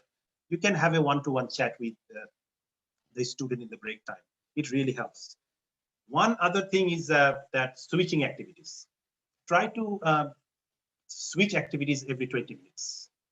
That's a proven fact because many studies are done on pedagogic teaching and all that. Research is done. It's always useful to switch in about 20-25 minutes time. Don't keep on talking for 25, half an hour in the class. At some point, people lose interest. It becomes monotonous, and they lose the connection. So what do? Just switch. Give some quizzes, give some activities, play some videos, or share a small case study. Ask them thought-provoking questions. This way, the mood changes. Open discussion is always helpful because students feel that you are respecting their opinion, and people feel that you are enthusiastic to listen to them. And based on that, you give them the feedback. The third one is very effective in my class. I ask feedback from personal life, professional life experiences. What they do, if you say that that you are working, I know you are a general manager in such a company, can you share with us actually what happens in this sort of situation? If you're talking about health and safety issues, and I pitch one idea, the slip and trip issue, instead of myself explaining, I can ask one of the students, I know Mr. XYZ, you are the manager of a company. Can you share your experience, what you do in your company situation? So when that person shares, his classmates, her classmates take a lot of interest on those examples. Number one, it's delivered. What is the topic? Number two, it's a practical example. So they can connect very easily. Informal chats during the break time, as I told you. And the last one here is continuous appreciation, especially in undergraduate programs. Students love to be appreciated. So sometimes you see that someone is trying, but it's not really hitting on the right point. Then you can still appreciate, saying that very good, it's a good attempt. So you're very close to what I was looking for. Don't say that you are wrong. The moment you say wrong, he switches off. Next time, the same person will never try. And that's actually observed like that. So you have to do a lot of appreciations and encourage them. You know, that way it really helps. Assessments have to be meaningful. You know, sometimes we deliver certain things and we ask questions in assessments in a way that the students cannot connect. They feel that, oh, I think, you know, sometimes students, when they talk among themselves, they say that, oh, I know the teacher has a question bank and he never discloses that and he will be picking questions from there, but he will never teach that in class. So it becomes a criticism. There is no credit about it here, actually. If you want to make a tough question and want to show the students that, look, I am the toughest teacher in the world, it doesn't really disseminate knowledge. What you can do with the content you prepare, the content you deliver, and you make a thought-provoking questions on the similar content on a different context, students feel what they learn, they have the scope to deliver. So that is probably more useful. Number two is in a pandemic time, I'm using milestones in assessment, in formative assessment. What I do if a student has to create an assignment on leadership, every 2 weeks, I set a milestone that after week 2, I want this output from you. After week 4, I want this output from you. After week 8, I want a written draft from all of you, and I'll be giving you feedback in writing. The moment you have a structure like that, students take things very seriously. The other one here is fun field assessments. You know, you have lots of free software these days, like Kahoot.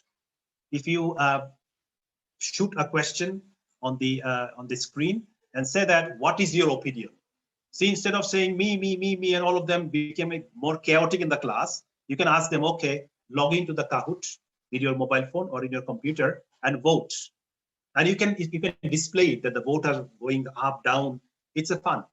So you can use those sort of things. We have used in Dubai, when I was in Dubai, a games app for entrepreneurship class. You can secure some points in the games app, and there is a competition between students that I have got the highest points in class, and they talk about it. So there is a competition, and there is a peer pressure. It helps as well to become more engaged. Feedback is very important. Sometimes, unfortunately, we are of course busy, and what we do when we are marking assessments, sometimes we don't put any remark why someone is penalized, why someone is given better marks. If you put a bit of feedback, it takes a bit of time for you, but it helps. I have seen one of my colleagues in Abu Dhabi University, that what he did, he created some keys, A, B, C, D, like that. A means this problem, B means that problem, C means this problem. So whenever he's marking, students have the key sheet. So whenever he's going through the marking, he put A, D, Z like that, instead of writing things repetitively. So in that way, students get the feedback, plus it makes the teacher's life easier. So if you spend time doing prepare those sort of things for a semester, you can repeat those every semester and it becomes a practice. And students get to know you based on those practice. They talk about you and they have extra interest about joining your class next semester. So this way, this is helpful. In the class, I use anonymous exemplar. So anonymous exemplar means I bring an assessed copy from last semester. I remove the name, I share in the class. Make small groups, tell them if you are the teacher and this is the question, how you will mark it. So they do marking for 10 minutes. And they take a lot of interest because they behave like teachers, you know, and you find that they're more serious than you actually while marking and penalizing their classmates and all that. So when they come back, I discuss. I said, okay, what is your finding? So this is your mark. So why do you think that marks should be deducted here? And they will explain to you, teacher, doctor, for this reason So at the end, we sum up. As a teacher, I sum up. I don't tell them. I sum up. Okay, this is what we have found out. Now you know exactly what are the areas you have to focus on in your assessment. And this way, it's an eye opener that they can visualize things. You know, one of the way of learning is the audio-visual kinesthetic. You might have come across. Visual learning is always helpful. If you keep talking, they forget 90%. But if you give something visual, kinesthetic they do by themselves, they'll never forget. Chat function I talked about constructive learning approach. For example, you are giving a feedback and you see that when you are giving them the feedback, they're not getting it. And you feel that someone is struggling to connect. So what you do now, you slightly go back on the topic. Maybe you can start with the recap of last class. And then from there, you go back, come back again, then you see that they're connecting better. So if you feel that someone is struggling to get what you're saying, use constructive feedback approach. Go back and give them the feedback. This way, it helps. I'm done with these approaches, 5 approaches. Now, these are the questions which, as a teacher, we can always look for to improve our engagement. For example, what sort of online student engagement data are you interested in gathering? What kind of inputs you want to find out? For example, one example I gave at the beginning, that completion report. Every week, I can print out the completion report. How many students looked at the video? How many students looked at the case study? How many of them filled in the quizzes? So there is a completion report. So if I talk about this completion report every week, students becomes alert. How do you gather that data? Are you using any software? Like here we have a software called SITS. That's a software created. Every university has their own software. Sometimes they buy it from the market. Sometimes they do it by themselves. You use that software and see how you can collect the data from there. One typical data is attendance, of course. And as Professor Manimala rightly said, many universities actually don't have attendance policy. I mean, we keep it open. We say, if you are engaged, you learn. We are not forcing you to come to the class. But that's not the situation in Bangladesh. You have compulsory attendance, and India as well. So it makes your life slightly easier, but it doesn't mean that someone sitting in the class will be engaged. So you have to find out some ways to find out whether someone is engaged or not. Okay, if somebody is looking down during the whole class, that could be an indicator also that someone may not be engaged. You need to find out why someone is looking down continuously. Someone is not making eye contact with you, might be an indication that someone is not interested about you. So these sort of small bits of pieces, if you keep on looking at those, you can easily connect. How do you use the data? I mean, if you got information about, okay, I think students are not connecting well, is it the end of the story? No. Once you get the data, you need to know what you are going to do next, how you are going to improve next. And the final question you have to ask is, how can I make my learner independent? Because during this pandemic, we ask them, we expect them to be independent in their learning. We expect it, but we hardly do this. So now we have to provide sufficient materials, sufficient support, sufficient resources so that they feel independent at home. One extreme example I can give you here is there are students who are not really rich. They are given laptops. When they come to campus, they can borrow laptops from here. Because now they're sitting at home, they don't have laptops. Our computer department actually posted laptops to their home. Even there are some students who can't afford to pay internet because when they are in the university, they use Wi-Fi. At home, they can't afford. They are given, Wi-Fi access at home as well, so that they can make it. So these sort of things should be supported to the extent possible you can to provide and support and make the students interested. So I'm done, Professor Nazrul. If anybody has any question, I'm happy to answer.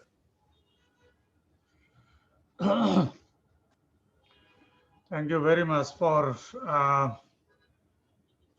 sharing your experience in engaged learning. In fact, it was really a wonderful session that was started with our keynote speaker, Professor Dr. Mathew Manimala.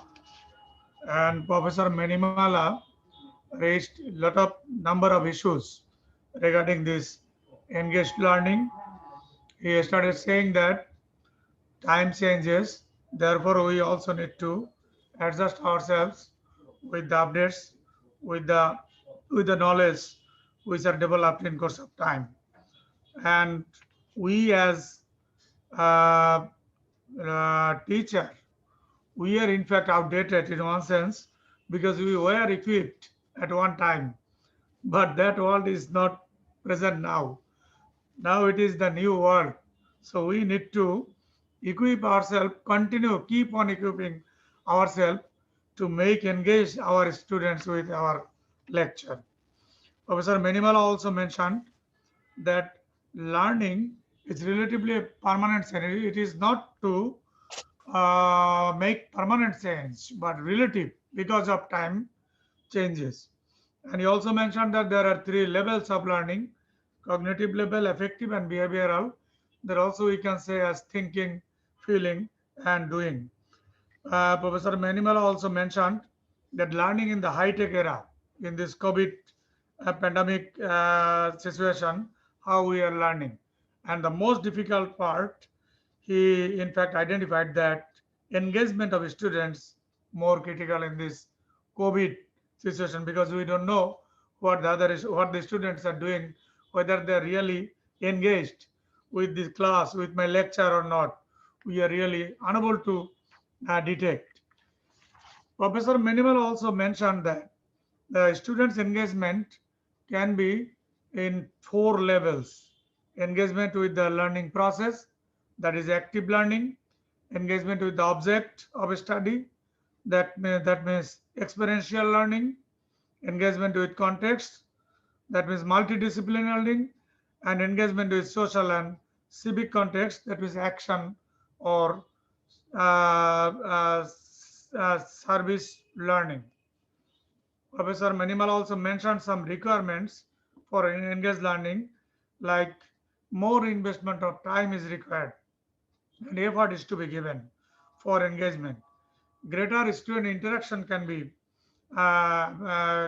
initiated with the peers and the faculty members, and so on. He also identified some causes of low engagement of the learners, such as disruptive behavior in class. Sometimes we see personal, family, or social problems of the students or the learners, lack of preparation of the sessions, then low levels of participation in class, poor attendance, chronic absenteeism, and so on. Professor Manimala also identified the instructor's role.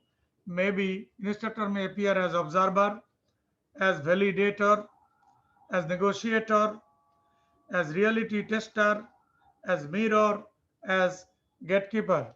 And he suggested some pedagogical tools. Those tools can be used for engaged learning, like lectures, maybe a structured presentation, research and fact-finding projects, active learning, lectures by the interaction with the role models, and so on. And he also mentioned some statistics of employability. Research shows that hardly 15% of our graduates are employable. But perhaps it is because of the lack of learning and lack of engagement in learning. And also he focused on the centrality of learner. He wanted to say that it is the learner that is the critical factor. It is not always the instructor, it is the learner. And he mentioned that it is the same sunlight that falls on the ground. If it falls on mud, it thickens, but if it falls on wax, it melts. Therefore, it is the object that we shall have to consider as faculty member, as instructor. It is the students or it is the learner. We must understand them. We must understand their standard and level, and only then we can engage themselves in our in teaching learning process. Professor Manimala also mentioned some in his lecture some learning styles, like visual style, oral style, verbal style, physical, logical, social, and solitary or intrapersonal style of learning. Therefore, at the end of his discussions, he suggested that one size does not fit all. Have a good mix of teaching methods and techniques, and because these methods vary from situation to situation, group to group, and program to program. Therefore, focus more on interactive methods so as to facilitate discussions with and learning from the faculty and co-participants.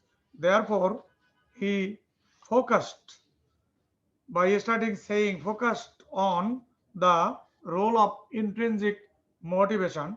That is also very important in this engaged learning. Thank you, sir, for raising lot of issues relating to this engaged learning in classroom teaching. Our second speaker was Professor Dr. Ampu Harikrishnan, Vice Chancellor, Himalayan Garhwal University. Professor Harikrishnan is an evergreen man. He always speaks from his experience.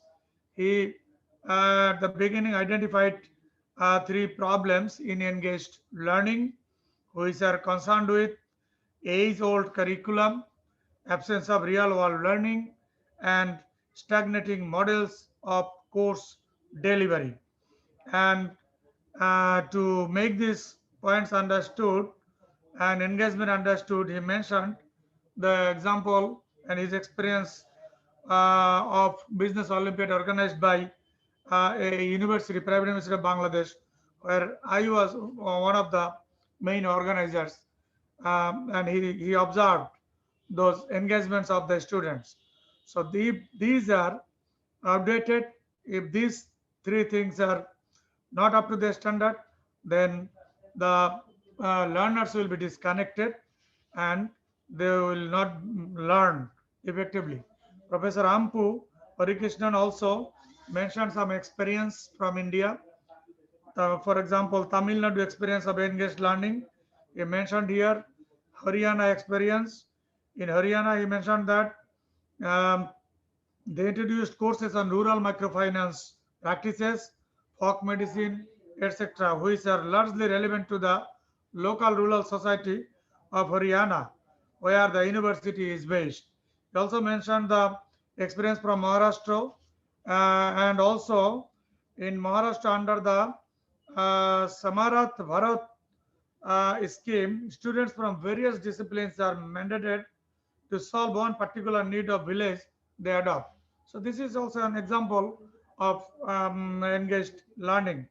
He also mentioned the experience of Rajasthan and also the Uttarakhand experience where now he is working.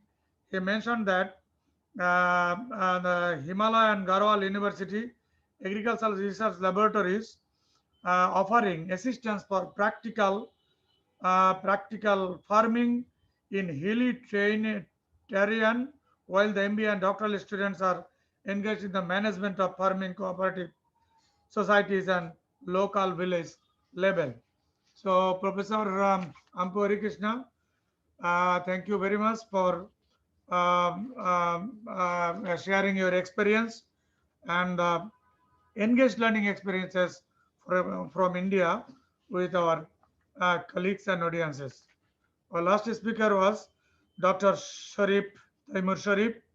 He talked on engaging and students in learning and teaching. And Professor Sharif mentioned that many teaching and learning conditions can play a role on student motivation and learning, and it can engage them. And he mentioned few like well-structured course can help to engage students in learning, teaching learning process, active student-centered learning, formal, informal interaction, meaningful assessment, detailed feedback, and so on. And Dr. Taimur Sharif, thank you very much for citing examples from your classroom experience and from the experience of your university. And I hope that the discussions you made will be useful for our colleagues of Northern University, Bangladesh. So dear colleagues, we have arrived at the last stage of our today's webinar. I hope that the discussions made by initiated by our renowned professor, our teacher, Professor Dr. Mathew Manimala, that can be used as base to engage our students in teaching learning process, and the discussions made by Professor Ampu Harikrishnan and Dr. Sharif can be useful examples for us for conducting our class, making our class effective, and making our learners and students learn it. Thank you, sir, for giving your valuable time and your valuable thoughts and sharing your valuable thoughts with our colleagues and faculty members of Northern University, Bangladesh. Thank you, sir. Now I am handing over to Ms. Benazir Rahman for Thanksgiving. Thank you, sir. Thank you very much, sir. And yes, we have come to an end of this enlightening session. But before saying goodbye, I'd like to thank those who has contributed a lot to make this webinar a great success. First of all, I'd like to thank our Honorable Pro Vice Chancellor, sir, for taking initiative of this such a wonderful webinar for the faculty members like us, as it is his brainchild. I'm sure this webinar will definitely increase our teaching techniques more and more. Then I'd like to thank all of our speakers for enriching us with their valuable thoughts and ideas. Thank you very much, sir, for your valuable time that you've given us tonight. Then I would like to thank our coordination team of this webinar. Especially, I would like to thank first our own respected head, Dr. Javed Mahmood sir, for his tremendous support and continuous guidance. Mohammed Shariful Islam, the coordinator of this webinar, and especially the host, Muhammad Ibrahim sir, for hosting this program so nicely. I also like to thank Rizana Chaudhary for her continuous support. Then Dr. Sharina, Shirin Shakil, and Dr. Rabi for their tremendous support. I'd like to thank all the participants, my dear colleagues, to participate here tonight. We'll distribute the e-certificate soon. On this note, I'm Benazir Rahman saying goodbye to all of you. Stay safe, stay blessed. Assalamu alaikum. Good night. Before leaving,